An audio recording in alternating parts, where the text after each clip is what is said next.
there, I'm Marley Bird, proud spokesperson for Red Heart Yarns. In this video, I'm going to show you everything you need to know to make the child's trendy fur vest.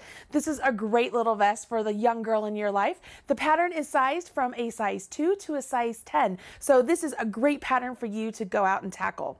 As I said, I'm going to show you everything you need to know to make this particular vest.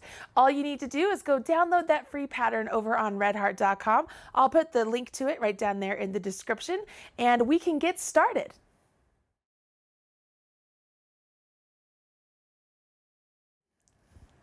The child's trendy fur vest is a super cute vest, and it combines two different yarns to make it.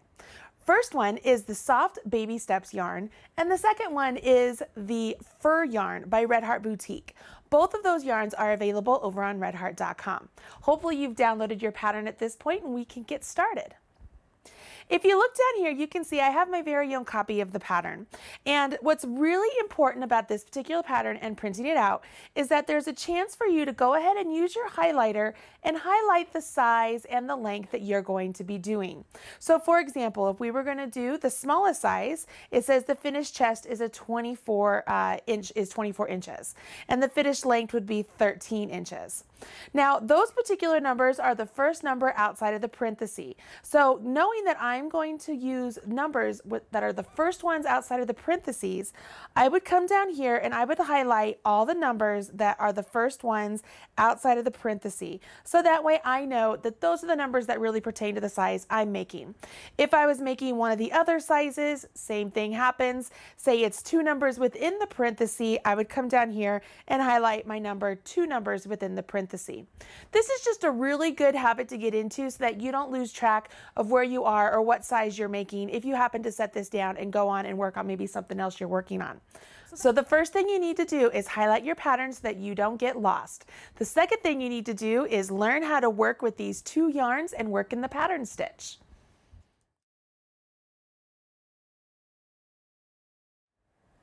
The pattern stitch for this particular pattern is just garter stitch, but what makes it difficult is combining the two different yarns. Look down here, I'm going to show you what I mean. The first thing we're going to do is get two strands of our soft baby steps yarn. Throughout the entire pattern, we are going to hold two strands together of this particular yarn. Now for this pattern, I'm going to choose to do a long tail cast on because I really like the way that cast on stitch works with this particular garter stitch. So I'm having a slip, I just made a slip knot and I'm going to put that onto my needle. I'm going to take my tail yarn, I'm going to wrap it around my thumb. I'm going to take my working yarn and put it on the outside of my finger. I have a slingshot now. Once I have this slingshot, I'm really ready to get started. I'm going to maintain control of the slip knot that is on my needle. I'm going to start down at the bottom of my thumb and I'm going to go up my thumb, swivel around, go down my finger, come through the window, and the window is right there. It's this space that's created by the yarn on my thumb, so I'm coming through the window. And when I do that, I'm ready to drop the yarn off of my thumb, pull my tails, and I have a stitch on there. Now, just a reminder, you do have two strands, so it looks like you have 4 stitches, but you want to make sure that each strand, so these 2 strands counts at 1 stitch. So I'm going to go ahead and I would do that for a total number of cast on stitches as the pattern states. So if I were to make the smaller size, I would cast on 48 stitches, so on and so forth. Now for this particular sample, I'm not going to cast on the full amount because I just want to make this a quick down and dirty video for you guys to know how to do all the steps to make this particular pattern. So let's just say however many that is, that's the number I want to cast on, okay? I'm going to let that be. What I need to do now is I'm going to go ahead, I'm going to place the needle with all the stitches on it into my left hand, and I'm going to go ahead, I'm going to begin knitting with the needle in my, the spare needle in my right hand. And I'm just doing a knit stitch. Now garter, for those of you who might not have ever heard that term before, it's just knitting every single row. I used to say if you are into purling, then you could also purl every single row, and you will also get garter stitch. But because the knit stitch typically is fairly easier for most people, they prefer to do a knit stitch for the garter stitch, okay? So we're just going to knit every single row, and I'm going to go down this whole row just as it states in the pattern. You will cast on and you'll knit one row. And then you move on to where you do your garter stitch fun stripe pattern. Now to do that, after we get to the end of this row, it's time to change yarns. So I'm going to go ahead and I'm going to pull in my boutique fur yarn, and I find it much easier to just take off the label and pull the yarn from the outside of this, okay? So you can find that there's the tail. This yarn is super thick. It is so furry, it makes me think of a Muppet. So it's so much fun to knit with. And the best thing to do when you're knitting with this is you can see this nice seam right there down the center of the yarn. When this yarn is resting on your needle, really use the tip of your needle to find that seam, and that will help you find your stitch. So what I'm going to do is I'm going to just hold the tail of this yarn right next to the working yarn I was using.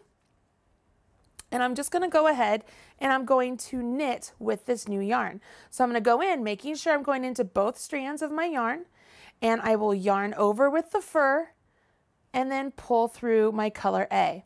So it will be a little bit difficult here at the beginning as you're getting used to working with the fur yarn. But as I said, if you find that seam down the center of the yarn, you will have no problem finding the actual stitch. Okay, so I'm just literally knitting down all of these stitches that I had cast on, and you would do the same for whatever number of stitches you happen to cast on. When I get to the end of the row, I go ahead and I turn, and this is where I'm definitely going to be looking for that seam, just as I mentioned before. So you can see here, I am using a different color than my fur on purpose, so hopefully you guys can see these a little bit better. But for your actual vest, you could use the same color, as you'll see later on in a future example here. Now you can see it's kind of hard to see my stitch right there, but I can see my seam. There's my seam. And even if I couldn't see it, if I use the tip of my needle and just find the actual needle and then try and slip in there, I can feel, okay, I'm in a stitch. I can feel that seam. I'm going to yarn over and just pull it through and off, just like normal. So right here, I'm going to find my seam. I'm in it, yarn over, make sure I'm pulling through and I have a stitch on my needle, and off. So you'll carry on doing this just 2 rows. So when I get to the end of this row, I am going to go ahead, I'm going to drop the fur yarn, and I'm not going to use it, but I'm not going to cut it because I'm just going to go ahead and I'm going to float it up the side, and I'm going to grab my white yarn that I was using before and just carry it up. So I'm going to get to the end here. I'm going to show you how that would work. So I sit down here to the very end, and again, I'm just trying to feel my stitches, find that seam stitch. So now that I'm at the very end, I'm not going to cut the fur. I would go ahead, I'd find my tail, and I would carry this up right up here just like this. Obviously it's not long enough to be working. It would normally be attached to a ball of yarn. And I would go ahead and I would work 4 rows with my color A again. And so now I'm going to have my color A back on the needles. Go ahead and continue on working in this pattern. Once you get past the 2 rows of fur, you'll do 4 rows of color A, 2 rows of fur. 4 rows of color A, 2 rows of fur. And you'll do that until your piece measures the distance that it states in the pattern. So however long that is. Join me back here. I'm going to show you how you're going to divide for the armholes.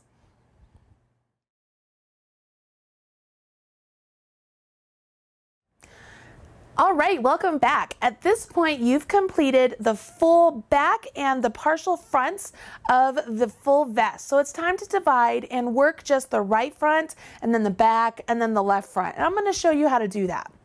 If you look down here, I have a small sample right here, and this one I have done color on color. So I'm holding 2 strands of pink and then 1 strand of the nice fuzzy fur yarn, okay?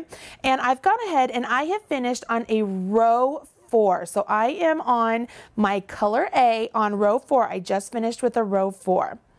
And I'm getting ready to do the right front. Now for the right front, it says dividing row, and it says I'm going to knit X number of stitches, whatever the number is for you that you highlighted. So let's just say, because obviously this is a smaller little sample, let's just say it was knit 4 or 5 stitches. Let's say 5 stitches. So I'm going to go ahead and I would go in and I would knit my 5 stitches. 1, 2, 3, 4, 5. Now, after I knit these 5 stitches, it says you're going to leave the remaining stitches on a holder. Now, what does that mean by a holder? You can use one of those really great stitch holders that are available on the market. I'm just going to go ahead, I'm grabbing a random, this is Red Heart Soft yarn, and I have a tapestry needle, and I'm just going to go in to each one of these stitches, and I'm going to take it off, and I'm going to thread this Red Heart Soft yarn right through it. And I'm going to make sure that I have the yarn not going through any of the, like the yarn. I'm not going to split the yarn. I'm just going into the stitches, so that way, quite literally, they are just resting onto this nice taupe brown color yarn. And I'm just threading it through. So now those stitches are all still live. They're just resting on this nice brown color yarn, and I can just set that aside and not worry about it. All I'm going to worry about are these 5 stitches that I just knit. Now, obviously, as I said, you might have a different number of stitches right here that it said to knit and then leave your remaining stitches on there. So now you have just this number of stitches, and this is all we're going to deal with when we're doing any of the sort of the right front. Now that you've divided, and so we have these stitches ready to be worked for the right front, we're going to follow along with the pattern. The pattern states that you will continue on in the normal pattern until you reach row 3 or row 5, whichever one comes first, and you will then work a row of decreases, and I'm going to show you how to do that. So with the 2 strands together of color A, what I'm going to do is I'm going to do a knit 1, so I will do a knit 1, and then a knit 2 together. And all a knit 2 together is, you're going to take this stitch, and with my right hand needle, I'm going to go into the second stitch and then come back through that first stitch. So now I have both stitches on the needle, yarn over, come through, and jump off. So what I did have was 2 stitches, and now I only have 1. So I've done a decrease, so I've done a shaping. And then I'm going to go ahead and I would knit to the end of the row. Now, the next part of the instructions say to continue in garter stitch, following along with the first stripe pattern, working a decrease row instead of row 3 or row 5 in the pattern until you only have X number of stitches remaining. After you've completed all of your decreases, you will continue on in the first stripes pattern until the front measures the distance that is written in the pattern from where you divided off. Once you do that, you will finish off with a couple rows of color A, and you will bind off and set aside. So I'm going to show you how to bind off. Let's pretend that I'm where I need to be, and I was going to bind off these stitches. I would go ahead, I would knit 1 stitch, knit the next stitch, have the back stitch jump up and over that front stitch, and that's 1 stitch bound off. So I would do that for each one of the stitches until I got to the very end here. Once I'm there, I grab a nice pair of scissors, snip my yarn, always leaving 4 to 6 inches so I can weave in tails later. And I go ahead and I would just leave that be. Okay, now that you know how to do the shaping for the right front and how to bind off for the shoulder seam, I want to show you how you're going to put stitches back on your needle. If you look down here, you can see once again that this is the piece as we put the stitches on the really nice piece of brown yarn. And I chose a yarn, as I said before, that is a contrasting color to the yarn I'm working with, so that way it's easy to see the actual stitches I want to put on my needle and the waste yarn, okay? So the first thing you're going to do is notice in the pattern that you are not going to return all of the stitches back to your needle. You're going to do a select number of stitches that will represent the back of your piece. So you want to make sure that you're only picking up that number of stitches. So let's just, for demonstration purposes, pick up 5 stitches. So if I'm going to pick up 1, 2, 3, 4, 5 stitches, I put my needle through those 5 stitches, and I can see, okay, I have 5 stitches. There's my waste yarn.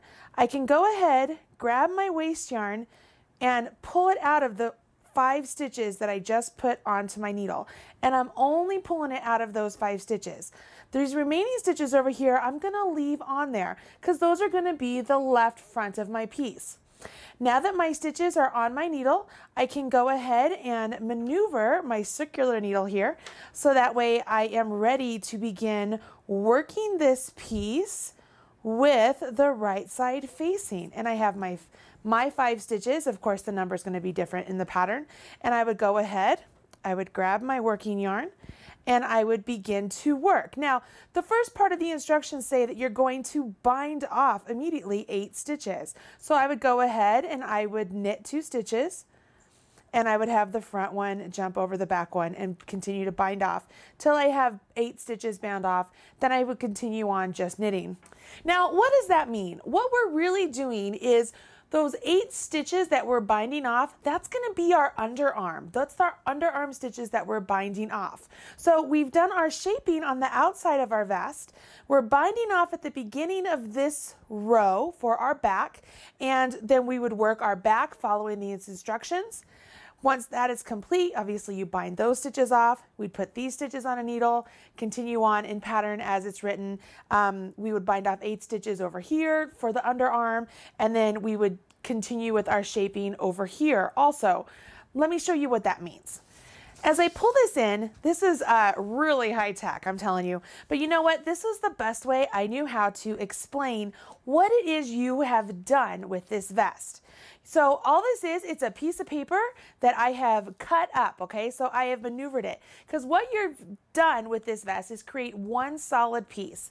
You've cast on the total number of stitches for the entire vest, and you've worked in pattern. So you have worked the right front, the back, and the left front, all the way up to where it's time to divide for these sections, okay? So once you've worked up to those sections, we put all of these stitches on a holder. I'm going to scooch this down. All of these stitches on a holder, and we just worked these. So this is where we did our shaping, and then we worked straight up until it measured the correct measurement, and then we bound off these stitches that are going to be our shoulder stitches. Then we came back, we took our needle, we put this number of stitches back on our needle, and then we immediately bound off 8 stitches, and then we would carry on knitting using the striping pattern all the way until this piece of the vest measured the same height as this piece right here. Okay, then we bound off all of these stitches. The last bit would be, we have these last stitches on our needle or on our scrap yarn. See, they're on holder. And so we would bind off 8 stitches and do our shaping at the same time to get our left front shaping. Once the shaping or the decreasing is complete, you work straight up until it measures the same as the left front and the back, and you bound off all those stitches for your shoulder seam. Now, I wrote seam on here because I want you to notice that as you fold these pieces in, so I'm going to fold them just as if it was a vest, this part of the back and this part of the back actually will seam together to this shoulder of the front and this shoulder of the front. So once those two pieces are connected, you have your nice little vest. Does that make sense?